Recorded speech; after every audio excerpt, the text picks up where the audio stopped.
Tonight we begin with a development that U.S. officials, European leaders, and military planners had anticipated, privately debated, and quietly prepared for, a decision that unfolded not over years, but in a single day that reshaped diplomatic priorities, a single day that exposed tensions beneath public unity, a single day that forced Washington, Kyiv, and Moscow into direct strategic alignment, whether they wanted it or not. What the United States and Ukraine initiated in Berlin crossed a line that Russia had hoped would remain deliberately undefined.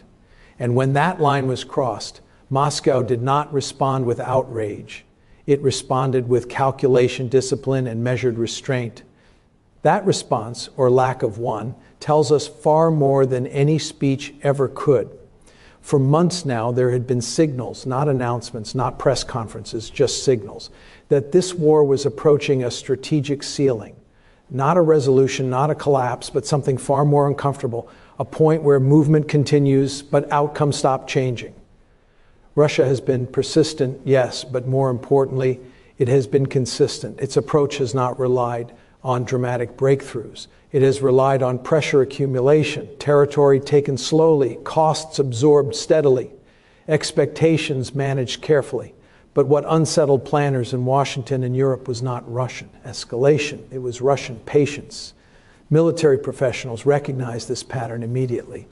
The indicators were subtle: a reduction in public threats, a controlled media tone, fewer theatrical warnings, and a noticeable absence of urgency. All of it suggested the same thing. Russia did not feel rushed, and when one side stops feeling rushed, the pressure shifts to the other. Early this week, senior U.S. and Ukrainian officials met in Berlin. This was not a ceremonial gathering. This was not a confidence-building exercise. It was a closed, working-level discussion focused on one central question: how long can this war continue on current terms? The agenda reportedly included ceasefire frameworks, military support continuity, European political sustainability, and post-freeze security arrangements. These are not discussions initiated from a position of momentum. They are discussions initiated from constraint. From Moscow's perspective, that distinction matters enormously because it signals something Russia has believed for some time, that time itself has become a strategic variable and not one working against it. Russia's response to the Berlin talks was not emotional. There were no emergency addresses, no sudden troop announcements, no theatrical ultimatums. Instead, Russian officials downplayed the significance. That was deliberate. Because when a major power wants to discourage negotiations, it inflates them. When it wants to test their seriousness, it minimizes them. Behind the scenes, Russian assessments reportedly categorized the talks as expected, overdue, and structurally limited. From Moscow's point of view, ceasefire discussions only matter if they address core security outcomes. Anything else is simply time management for the opposing side. And Russia has already demonstrated it is comfortable with time to understand Berlin. We need to be precise. This was not about peace. This was about freezing motion. Historically, ceasefires serve one primary function. They lock in relative power positions at a given moment. That is why ceasefires are often more controversial than continued fighting. We have seen this before. In Korea, a ceasefire did not end the conflict. It institutionalized division. In the Cold War, ceasefires did not dissolve rivalry. They stabilized it. In Donbass in 2015, ceasefires did not resolve sovereignty. They froze a conflict that later reignited on a larger scale. Berlin fits this pattern. The discussions focused on current lines of control, monitoring mechanisms, aid predictability, political messaging coherence. From Russia's viewpoint, a freeze now preserves gains already absorbed into its strategic planning. From Ukraine's viewpoint, a freeze risks normalizing loss. From Washington's viewpoint, a freeze reduces escalation risk, but creates long-term ambiguity. That tension defines everything that follows. The deeper meaning of Berlin lies not in what was said, but in why it happened now. The United States faces growing political bandwidth limits. Europe faces fragmentation fatigue. Ukraine faces cumulative strain. None of these pressures appeared overnight. They accumulated quietly. Meanwhile, Russia has structured its approach around endurance, not acceleration. That creates an imbalance, because endurance favors actors who can absorb sanctions, can manage domestic expectations, and can tolerate long timelines. Ceasefire talks emerge not when optimism peaks, but when margins shrink. Berlin was not a breakthrough. It was a recognition. As more details emerged, the scale of coordination became clear. U.S. officials emphasized alignment, not escalation. European leaders stressed cohesion, not expansion. NATO planners focused on containment, not reversal. This was not a pivot toward victory. It was a pivot toward control. And control becomes the objective when momentum can no longer be guaranteed. That is the context Russia sees clearly.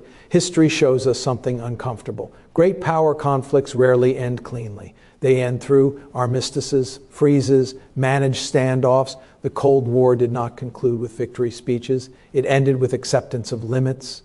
The Korean War did not resolve legitimacy. It froze reality. The Donbas Company. Conflict did not disappear. It waited. Berlin fits this historical rhythm. What makes this moment dangerous is not aggression. It is misreading.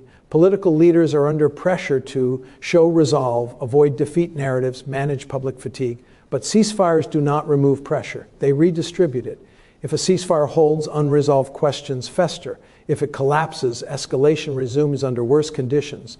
There is no neutral outcome. Official statements following Berlin were carefully worded. They avoided timelines. They avoided commitments. They avoided guarantees.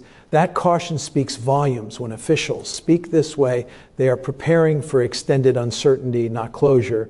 Public addresses following the talks were notably restrained.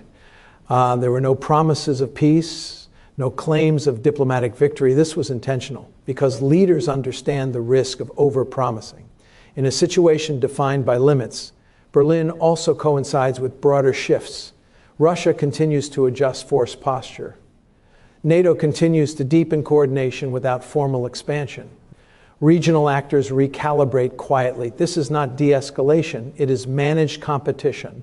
When multiple actors reposition simultaneously, it signals structural tension, not resolution. Several paths now lie ahead. 1, a ceasefire that hardens into a long standoff. 2, prolonged negotiations punctuated by flare-ups. 3, breakdown followed by renewed intensity. None of these represent decisive outcomes. They represent management of reality, and reality now favors those who prepared for duration. This moment tests endurance. Russia is testing whether pressure will fracture alignment. The West is testing whether coordination can outlast fatigue. Ukraine is testing whether guarantees can replace momentum. History suggests endurance decides more wars than ambition ever does. Officials say monitoring. Xi continues. Military postures remain unchanged. Channels remain open. That combination means one thing. No one believes the conflict is ending, but everyone understands escalation must be controlled. As time passes, Berlin's meaning will sharpen, but already its signal is clear. The war has entered a phase where movement matters less than position, statements matter less than structure, and time matters more than territory. Those dynamics do not favor sudden reversals. They favor those prepared to wait. Tonight, the front lines are quiet, too quiet, and when quiet follows negotiation, it does not signal peace, it signals calculation. Because one lesson is being reinforced again. Conflicts shaped by structure do not end with optimism. They end when realities are accepted. And tonight, reality moved closer to the center of the conversation.